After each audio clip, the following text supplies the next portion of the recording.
honestly, Farthest Frontier. So Farthest Frontier is it's a newer game. It's like a city builder in a pioneer days, I guess you could say, and it's honestly pretty It's honestly pretty addicting in my opinion. Now, with it's being released on August 9th, 2022, and the developer is Crate.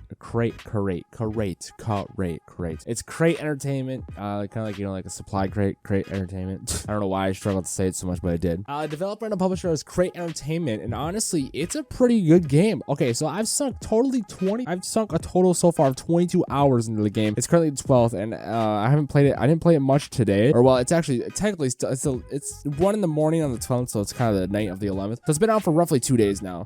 We're going on our 2.5 days roughly, and I already have 22 hours on the game. I will say it's very addicting. I don't know what it was about this game that struck my attention so much, but it definitely really struck my attention, and I just grinded the fuck out of it for like 2 days in a row. The 9th on the day of release, and then the 10th, and a little bit on the 11th. I didn't really play on the 11th a whole lot. I kind of slept all day, so yeah. But yeah, the Steam buy or the Steam description, dude. Oh my gosh, I can't talk right now. The Steam description says, protect and guide your people as you forge a town from the untamed wilderness at the edge of the unknown world. Harvest raw materials, hunt, fish, and farm to survive. Produce crafted items to trade, consume, equip, and fight as you battle for your survival against the elements and outside threats. So basically, this game has 1,265 reviews so far, and they're all positive. Personally, I found the game through Lyric. Lyric was playing it. Him and Giant Waffle were playing it on the day of release. I was kind of like sitting there watching it. I was kind of like, oh, this actually looks pretty kind of interesting. I might try it out. And I ended up buying it, and oh my god, no regrets. 23 hours played, 23 hours played, no regrets. I heavily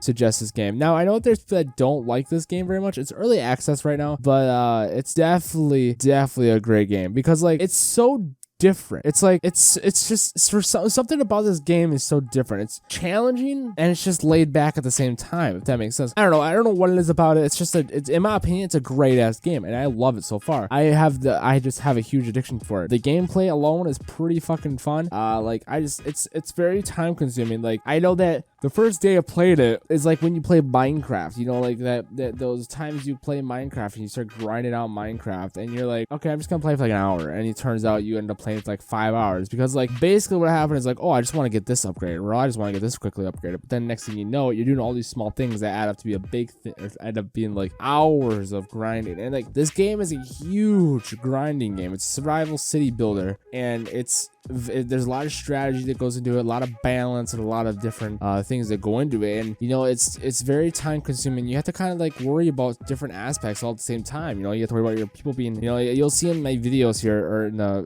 gameplay here, you'll see that my villagers are not happy quite a bit, and that's because I kind of suck at the game still. I'm not gonna lie, I'm still kind of getting the hang of things down. It's definitely not an easy game to get down right away. I will say that right now. It's definitely not an easy game to get down. And then when you also start up the game, you have these different like difficulties and stuff like that, and I'm honestly like, I'm kind of blown away kind of how I'm kind of surprised at how in depth it goes when it comes to these different difficulties and stuff like that. So basically, when you launch up a new world, you have the Pioneer difficulty, you have the Trailblazer difficulty, and the Vanquisher difficulty. Obviously, you have different perks to each one. Or well, I guess like Vanquisher is just like ruthless. I guess it's essentially easy, medium, and hard. I've been playing on Pioneer because like I just want to learn the game before I do anything. I want to learn the game before I actually learn anything about, or like before I actually face any outside threats, you know, because there's raiders and stuff like that. And then you can choose a map size, you know, medium, small, or large. And then the terrain, you can do a bunch of different terrains. There's a few different terrains. I don't know exactly what the terrains were. I'd have to look it up. So for the terrains, you have the arid highlands, the alpine valleys, the lowland lakes, and the plains. And I know that the lowland lakes is like the exact opposite of the arid highlands. You know, lowland lakes, you have plenty of water supply, you have plenty of areas to go fishing. As for the arid highlands, you don't have very much for water, really. I haven't really played much on the plains or alpine valleys a whole lot. And I believe there's a seed generator too, like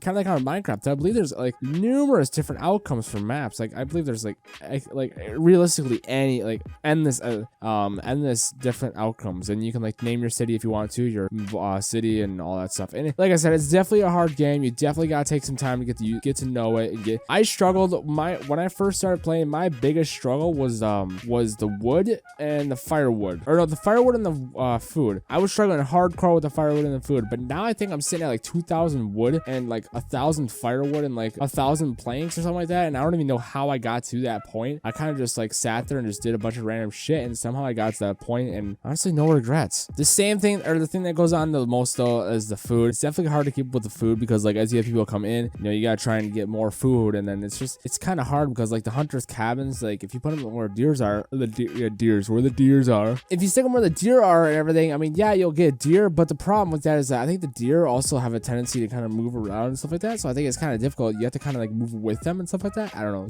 I could be wrong, but yeah. But yeah, and you have to face like the air, the different weather climates. There's like heat waves, there's blizzards. It's definitely a fun game. It's honestly like a huge, like, I don't even know what I was gonna say. This is just a great game. There's so many different elements to it, and it's just crazy because there's so much to talk about and there's so much to do in it, but only little time. I like to keep my videos short and sweet. Honestly, this game, 9 out of 10. It's hard for me, like I said in other videos before, it's hard for me to give a 10 out of 10, but honestly, this is a 9 out of 10. This game is solid. This is a solid game. I've been addicted to it. I think what's gonna happen is I'm gonna probably play it way too much and I'm gonna get sick of it. I know it's only early access, and I know the devs are listening to the community and like listening to what they want and stuff like that. You know, it's definitely, I have very high hopes for this game. I know there's some negative reviews, but you know, it's honestly, every game has its downfall, or not downfall, but every game has its downside, or like people that don't like it. But personally, I love the game. I highly recommend it. If you guys don't know, Farthest Frontier is on Steam right now for $30, and I highly recommend it. It's definitely a challenging game. It's a single player too. It's single player offline, but you're not gonna like run into people online, which is, I think, is another nice thing, because like it's a very good game for me to kind of like chill and play like in a Discord and stuff like that. You know, just kind of hang out and play. If I don't really want to play with people, you know, or like play anyone, I can just sit and chill and play this. And I love this game. It's a great game. I definitely can't wait to see what this game brings and what the devs bring in the future. Definitely gonna be a good game. I'm super excited. I hope you guys enjoyed it. We'll see you guys in the next video. Please have a great day. This is Gyp, and I'm out.